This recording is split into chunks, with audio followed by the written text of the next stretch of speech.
खुलुमबाय जों गासिबो मोनथिबायानो जे फैगौ 9 खालार खालिनिफ्राय जोंनि 23 अक्ट'बरसिम 6 शिड्युल एरियायाव थानाय जोंनि 10टा नर्थ इस्टआव 10टा 6 शिड्युल एरियानि गेजेरजों जों मोनसे फुटबल मेट्च मोनसे लाखिनाय जादों आरो बेवहाय गिबि खेबनि थाखाय जोङो बिटिआर हालामाव बेखौ जोङो खुंफुंनो थाखाय आग बारायगासिनो दङ आरो गिबि खेलायानो जागोन डिमाकुसियाव 9 थारिखआव जागोन अपेनिं सेरेमनि बेनि उनाव 10 अक्ट'बर खालि जोङो बाक्सा डिस्ट्रिक्टनि बाथौफुरि मसलपुराव बे खेलाखौ खुंफुंनो थाखाय आवगायगासिनो दङ जोङो जोंनियाव फार्स्ट खेलायानो जागोन त्रिपुरा हासाव अट'नमास काउन्सिल आरो त्रिपुरानिनो ट्राइबेल भेरियास डिमा हासाव आरो त्रिपुरा थिग बिदिनो जोंनाव मोनबा खेला जानो थांगासिनो दङ बेखौ आङो बे रोखोमनि बुंनो थांगोन जे गोबाव माने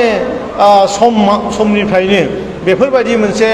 खेला जों मालाबाबो नुफेराखैमोन बा जाफेराखैमोन भारतावनो बिदि मोनसे खेला 6 शिड्युलाव बिदि जाफेराखैमोन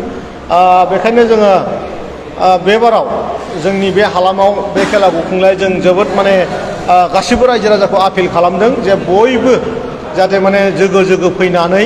जोंनि जि बे खेला बे खेलायाव जाहाथे पार्टिसिपेट खालामफैयो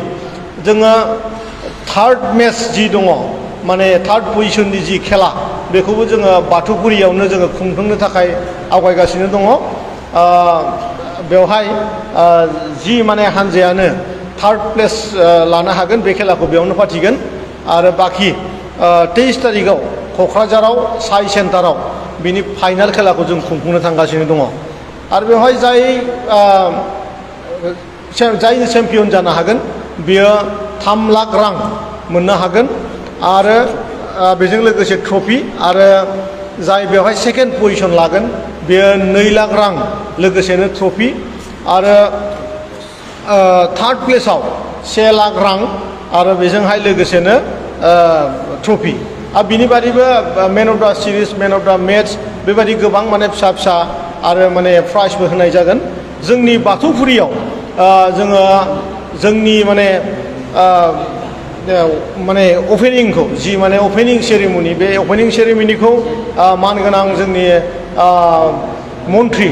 माने जोंनिनो सापागुरि समस्तिनि एमएलए बिथाङा इउजि ब्रह्म बिथांखौ जोङो मोननो हादों आरो बेबायदिनो गासैबो माने फरायसा आफादनि माने आदिबासि सात्र सन्थाखौ लानानै बर' फरायसा आफादखौ लानानै आरो बिदिनो आसु थिग बिदिनो आतसु बेफोर गासैबो माने फरायसा आफादफोरखौ लानानै जोङो मोनसे समायना मोनसे थासारि खालामनो जोङो बेवहाय आवगायगासिनो दङ बेनिखायनो आं जोंनि बाक्साल' नङा फुरा बिटिआरनि बर' रायजो राजाफोरखौ बा बिटिआराव थानाय रायजो राजा माखासेखौ गासैखौबो ज' फैनानै जोंनि बे खेलायाव बाहागो लानो थाखाय आं खावलायदों गोजोनथों सरकारनिफ्राय 6 शिड्युल एरियाफोरखौ लानानै बेबो गिबि खेबनि थाखाय खुंनाय जादों बे मोनसे जारिमिन सोरजिदों होनना बुङो मा थांखिजों नोंथांमोना खुंनाय जादों बेनि थांखिया बेनो जे जोङो जोंनि जे फुटबल जि जों मिथिखागौ जोंनि बिटिआर हालामाव नट अनलि बिटिआर माने जोंनि बे ट्राइबेल एरिया जिफोर दङ बेवहाय मोनसे माने फुटबलखौ लानानै मोनसे स्पिरिट दङ मोनसे टेन्डेन्सि अराय थायो ब्लाडआवनो दं होनना बुंब्लाबो भुल जाया गतिके बै मोनसे टेन्डेन्सिखौ मोनसे हाई लेभेल माने पजिशन मोनहैनो थाखाय बेजोंनो लोगोसे मोनसे फुटबलखौ स्प्रेड खालामनायनि मोनसे इन्टेनसनजों जोंबो खामानिखौ मावदों आरो नोंथांमोनाव जोङो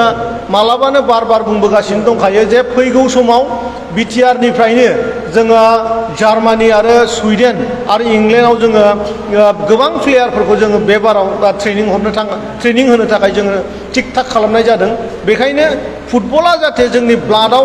मोजाङैनो सार्कुलेट जायो आरो जाहाथे जोंनि बिटिआरखौ बिराद मोनसे नामदांखा पजिशन जाने जोङो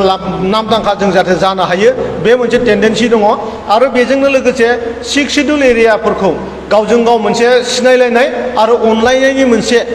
थासारि बानायनाय आरो बेजों लोगोसे जोंनि जि सेंग्राफोर जि माने जौ जुवा ड्राग्सजों जि माने गोदोनानै थानाय जि माने सेंग्रा सिख्लाफोर दङ बिसोरनि गोसोफोरखौ एसे सोलायनो हानाय देहा फाहामनायनि मोनसे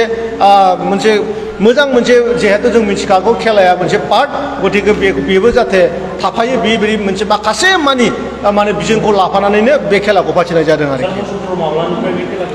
जोङो 10 अक्ट'बरनिफ्राय मुसलपुराव बे स्टार्ट जागोन आरो जोंनिया 22 माने 10 12 आरो 14 16